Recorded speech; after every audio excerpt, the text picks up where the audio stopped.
ॐ देवी कालरात्र्यै नमः।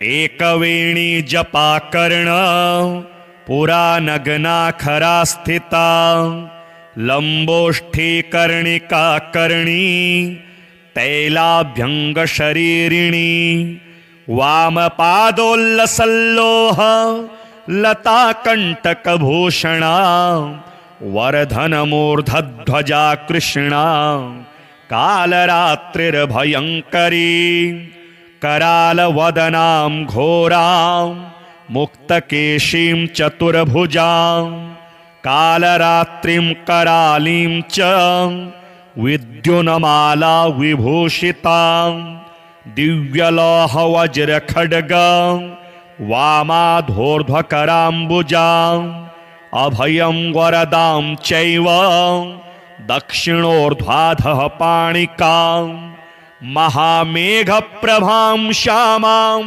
तथा च गर्दभारूढां घोरदंष्ट्राकरालास्यां पीनोन्नतपयोधरां सुखप्रसन्नवदनां स्मेराननसरोरुहां एवं सञ्चियन्तयेत्कालं रात्रिं सर्वकामसमद्दिदां ह्रीं कालरात्रिः श्रीं कराली च क्लीं कल्याणी कलावती कालमाता कलिदर्पघ्नी कपदीं सकृपान्वता कामबीजजपानन्दा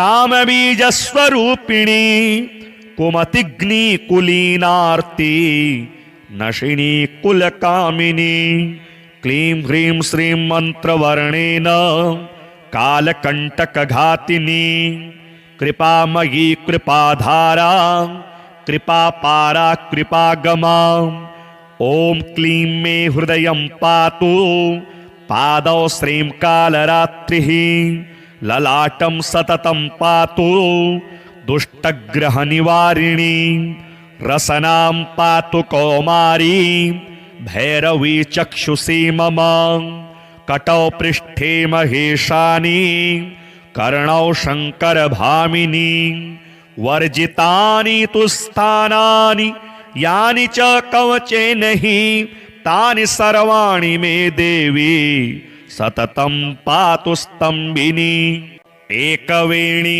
जपाकर्ण पुरा नग्ना खरा स्थिता लंबोष्ठी कर्णिका कर्णी तैलाभ्यंग शरीरिणी वामपादोल्लसल्लोह लता कंटकभूषणा वर्धनमूर्धध्वजा कृष्णा कालरात्रिर्भयंकरी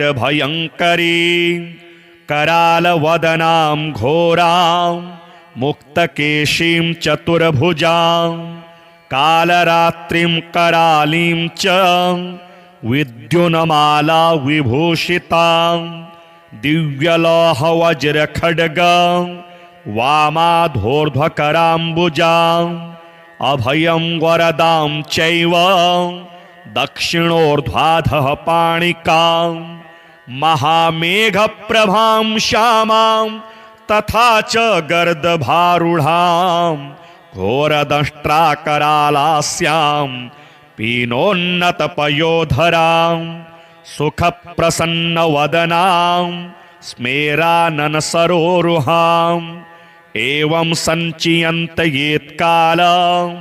रात्रिं सर्वकामसमद्दिदां ह्रीं कालरात्रिः श्रीं कराली च क्लीं कल्याणी कलावती कालमाता कलिदर्पघ्नी कपदीं सकृपान्वता कामबीजजपानन्दा कामबीजस्वरूपिणी कुमतिग्नि कुलीनार्ति नशिनी कुलकामिनी क्लीं ह्रीं श्रीं मंत्रवर्णेन कालकंटकघातिनी कृपामयी कृपाधारा कृपापारा कृपागमा ओम क्लीं मे हृदयं पातु पादौ श्रीं कालरात्रिः ललाटं सततं पातु दुष्टग्रहनिवारिणी रसनां पातु कौमारी भैरवी चक्षुषी मम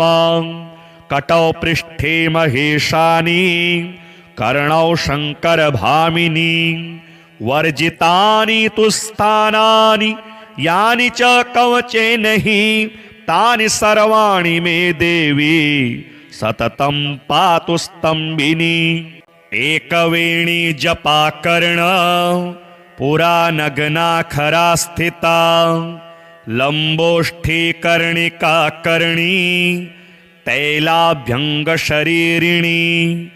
वामपादोल्लसल्लोह लताकण्टकभूषणा वरधनमूर्धध्वजा कृष्णा कालरात्रिर्भयङ्करी करालवदनां घोरां मुक्तकेशीं चतुर्भुजां कालरात्रिं करालीं च विद्युन्माला विभूषितां दिव्यलोहवज्रखड्गं वामाधोर्ध्वकराम्बुजां अभयं वरदां चैव दक्षिणोर्ध्वाधः पाणिकां महामेघप्रभां श्यामां तथा च गर्दभारूढां घोरदंष्ट्राकरालास्यां पीनोन्नतपयोधरां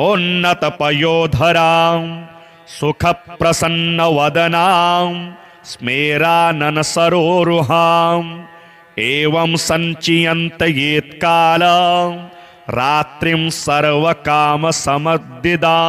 ह्रीं कालरात्रिः श्रीं कराली च क्लीं कल्याणी कलावती कालमाता कलिदर्पघ्नी कपदीं सकृपान्वता कामबीजजपानन्दा कामबीजस्वरूपिणी कुमतिग्नि कुलीनार्ति नशिनी कुलकामिनी क्लीं ह्रीं श्रीं मन्त्रवर्णेन कालकण्टकघातिनी कृपामयी कृपाधारा कृपापारा कृपागमा ॐ क्लीं मे हृदयं पातु पादौ श्रीं कालरात्रिः ललाटं सततं पातु दुष्टग्रहनिवारिणी रसनां पातु कौमारी भैरवी चक्षुषी मम कटौ पृष्ठे महेशानी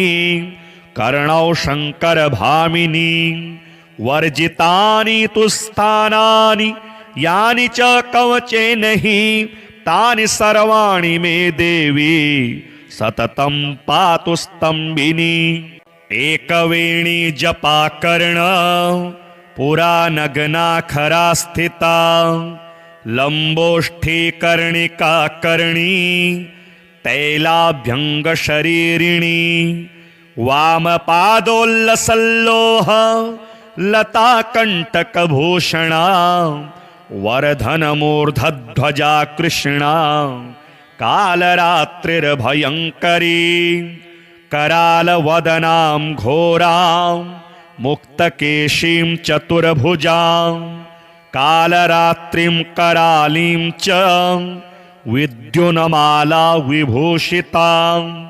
दिव्यलोहवज्रखड्गं वामाधोर्ध्वकराम्बुजां अभयं वरदां चैव दक्षिणोर्ध्वाधः पाणिकां महामेघप्रभां श्यामां तथा च गर्दभारूढां घोरदंष्ट्राकरालास्यां पीनोन्नतपयोधरां सुखप्रसन्नवदनां स्मेराननसरोरुहाम् एवं सञ्चियन्तयेत्कालं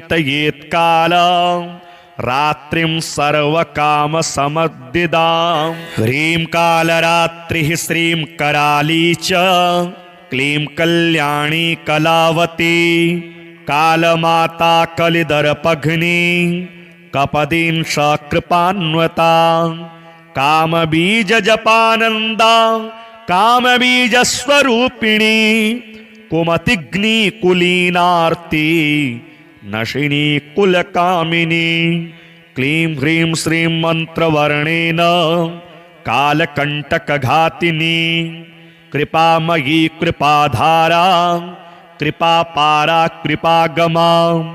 ॐ क्लीं मे हृदयं पातु पादौ श्रीं कालरात्रिः ललाटं सततं पातु दुष्टग्रहनिवारिणी। रसनां पातु कौमारी भैरवी चक्षुषी मम। कटौ पृष्ठे महेशानी कर्णौ शङ्करभामिनी। वर्जितानि तु स्थानानि यानि च कवचे नहि तानि सर्वाणि मे देवी सततं पातु स्तम्भिनी। एकवेणी जपाकर्ण पुरा नग्नाखरा स्थिता लम्बोष्ठी कर्णिका कर्णी तैलाभ्यङ्गशरीरिणी। वामपादोल्लसल्लोह लताकण्टकभूषणा वर्धनमूर्धध्वजा कृष्णा कालरात्रिर्भयङ्करी। करालवदनां घोरां मुक्तकेशीं चतुर्भुजां कालरात्रिं करालीं च विद्युन्माला विभूषितां। दिव्यलोहवज्रखड्गं वामाधोर्ध्वकराम्बुजां अभयं वरदां चैव दक्षिणोर्ध्वाधः पाणिकां। महामेघप्रभां श्यामां तथा च गर्दभारूढां घोरदंष्ट्राकरालास्यां पीनोन्नतपयोधरां। सुखप्रसन्नवदनां स्मेराननसरोरुहां। एवं सञ्चियन्तयेत्कालं रात्रिं सर्वकामसमद्दिदां। ह्रीं कालरात्रिः श्रीं कराली च क्लीं कल्याणी कलावती। कालमाता कलिदर्पघ्नी कपदीं सकृपान्वता। कामबीजजपानन्दा कामबीजस्वरूपिणी कुमतिग्नी कुलीनार्ती नशिनी कुलकामिनी। क्लीं ह्रीं श्रीं मन्त्रवर्णेन कालकण्टकघातिनी कृपामयी कृपाधारा कृपापारा कृपागमा। ॐ क्लीं मे हृदयं पातु पादौ श्रीं कालरात्रिः ललाटं सततं पातु दुष्टग्रहनिवारिणी। रसनां पातु कौमारी भैरवी चक्षुषी मम। कटौ पृष्ठे महेशानी कर्णौ शङ्करभामिनी। वर्जितानि तु स्थानानि यानि च कवचे नहि तानि सर्वाणि मे देवी सततं पातु स्तम्भिनी। एकवेणी जपाकर्ण पुरा नग्नाखरा स्थिता लम्बोष्ठी कर्णिका कर्णी तैलाभ्यङ्गशरीरिणी। वामपादोल्लसल्लोह लताकण्टकभूषणा वर्धनमूर्धध्वजा कृष्णा कालरात्रिर्भयङ्करी। करालवदनां घोरां मुक्तकेशीं चतुर्भुजां कालरात्रिं करालीं च विद्युन्माला विभूषितां। दिव्यलोहवज्रखड्गं वामाधोर्ध्वकराम्बुजां अभयं वरदां चैव दक्षिणोर्ध्वाधः पाणिकां। महामेघप्रभां श्यामां तथा च गर्दभारूढां घोरदंष्ट्राकरालास्यां पीनोन्नतपयोधरां। सुखप्रसन्नवदनां स्मेराननसरोरुहां। एवं सञ्चियन्तयेत्कालं रात्रिं सर्वकामसमद्दिदां।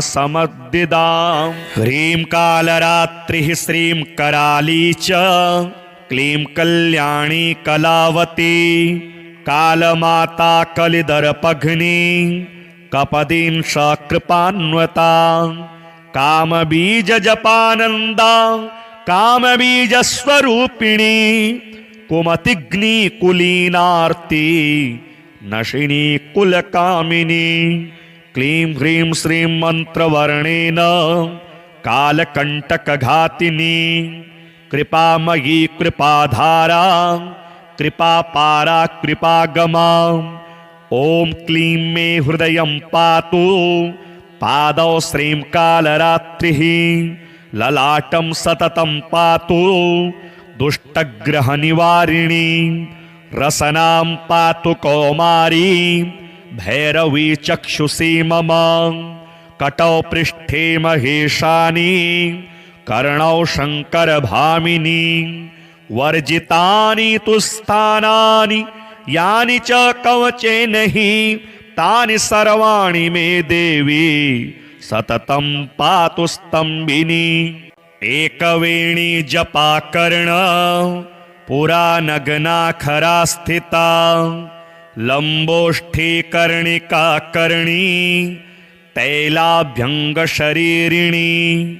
वामपादोल्लसल्लोह लताकण्टकभूषणा वरधनमूर्धध्वजा कृष्णा कालरात्रिर्भयङ्करी करालवदनां घोरां मुक्तकेशीं चतुर्भुजां कालरात्रिं करालीं च विद्युन्माला विभूषितां दिव्यलोहवज्रखड्गं वामाधोर्ध्वकराम्बुजां अभयं वरदां चैव दक्षिणोर्ध्वाधः पाणिकां महामेघप्रभां श्यामां तथा च गर्दभारूढां घोरदंष्ट्राकरालास्यां पीनोन्नतपयोधरां सुखप्रसन्नवदनां स्मेराननसरोरुहाम् एवं सञ्चियन्तयेत्कालं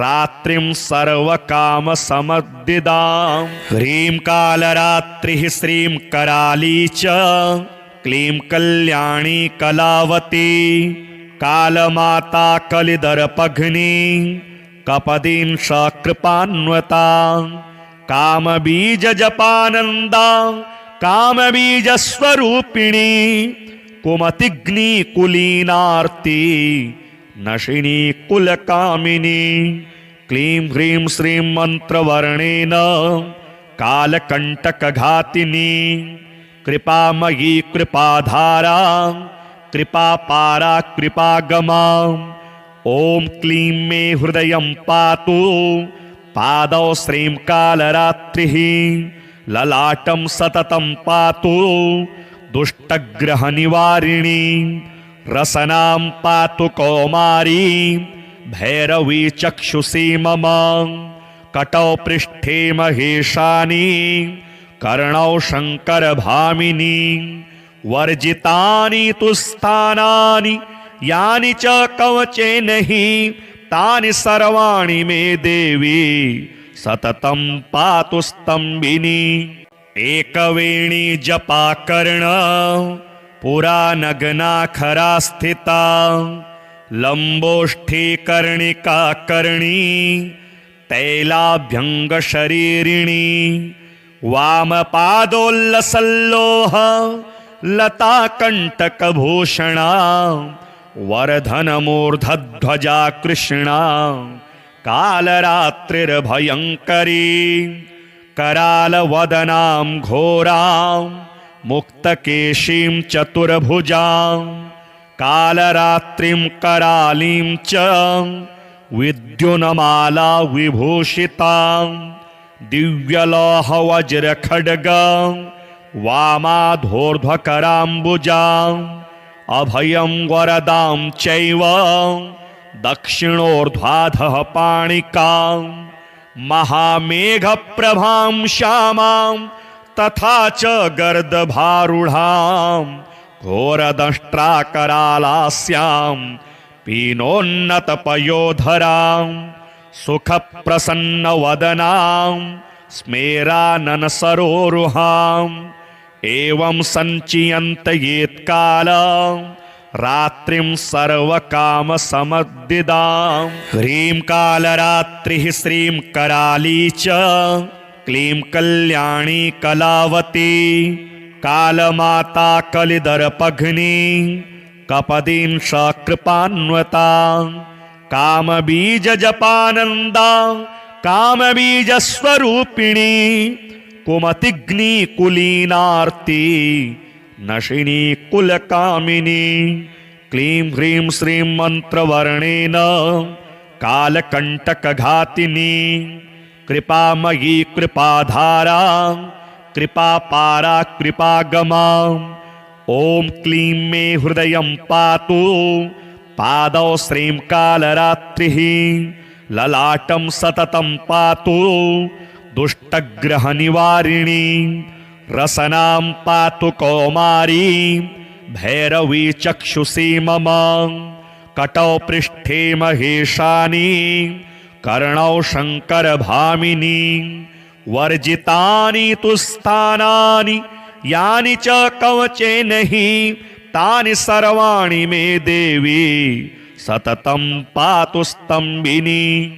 एकवेणी जपाकर्ण पुरा नग्नाखरा स्थिता लम्बोष्ठी कर्णिका कर्णी तैलाभ्यङ्गशरीरिणी वामपादोल्लसल्लोह लताकण्टकभूषणा वरधनमूर्धध्वजा कृष्णा कालरात्रिर्भयङ्करी करालवदनां घोरां मुक्तकेशीं चतुर्भुजां कालरात्रिं करालीं च विद्युन्माला विभूषितां दिव्यलोहवज्रखड्गं वामाधोर्ध्वकराम्बुजां अभयं वरदां चैव दक्षिणोर्ध्वाधः पाणिकां महामेघप्रभां श्यामां तथा च गर्दभारूढां घोरदंष्ट्राकरालास्यां पीनोन्नतपयोधरां सुखप्रसन्नवदनां स्मेराननसरोरुहाम् एवं सञ्चियन्त येत्कालं रात्रिं सर्वकामसमद्दिदां। ह्रीं कालरात्रिः श्रीं कराली च क्लीं कल्याणी कलावती कालमाता कलिदर्पघ्नी कपदीं सकृपान्वता कामबीजजपानन्दा कामबीजस्वरूपिणी कुमतिग्नि कुलीनार्ति नशिनी कुलकामिनी। क्लीं ह्रीं श्रीं मन्त्रवर्णेन कालकण्टकघातिनी कृपामयी कृपाधारा कृपापारा कृपागमा। ॐ क्लीं मे हृदयं पातु पादौ श्रीं कालरात्रिः ललाटं सततं पातु दुष्टग्रहनिवारिणी रसनां पातु कौमारी भैरवी चक्षुषी मम। कटौ पृष्ठे महेशानी कर्णौ शङ्करभामिनी वर्जितानि तु स्थानानि यानि च कवचेन हि तानि सर्वाणि मे देवी सततं पातु स्तम्भिनी। एकवेणी जपाकर्ण पुरा नग्नाखरा स्थिता लम्बोष्ठी कर्णिका कर्णी तैलाभ्यङ्गशरीरिणी वामपादोल्लसल्लोह लताकण्टकभूषणा वरधनमूर्धध्वजा कृष्णा कालरात्रिर्भयङ्करी करालवदनां घोरां मुक्तकेशीं चतुर्भुजां कालरात्रिं करालीं च विद्युन्माला विभूषितां दिव्यलोहवज्रखड्गं वामाधोर्ध्वकराम्बुजाम् अभयं वरदां चैव दक्षिणोर्ध्वाधः पाणिकां महामेघप्रभां श्यामां तथा च गर्दभारूढां घोरदंष्ट्राकरालास्यां पीनोन्नतपयोधरां सुखप्रसन्नवदनां स्मेराननसरोरुहाम् एवं सञ्चियन्तयेत्कालं रात्रिं सर्वकामसमद्दिदां ह्रीं कालरात्रिः श्रीं कराली च क्लीं कल्याणी कलावती कालमाता कलिदर्पघ्नी कपदीं सकृपान्वता कामबीजजपानन्दा कामबीजस्वरूपिणी कुमतिग्नि कुलीनार्ति नशिनी कुलकामिनी क्लीं ह्रीं श्रीं मंत्रवर्णेन कालकंटकघातिनी कृपामयी कृपाधारा कृपापारा कृपागमा ओम क्लीं मे हृदयं पातु पादौ श्रीं कालरात्रिः ललाटं सततं पातु दुष्टग्रहनिवारिणी रसनां पातु कौमारी भैरवी चक्षुषी मम कटौ पृष्ठे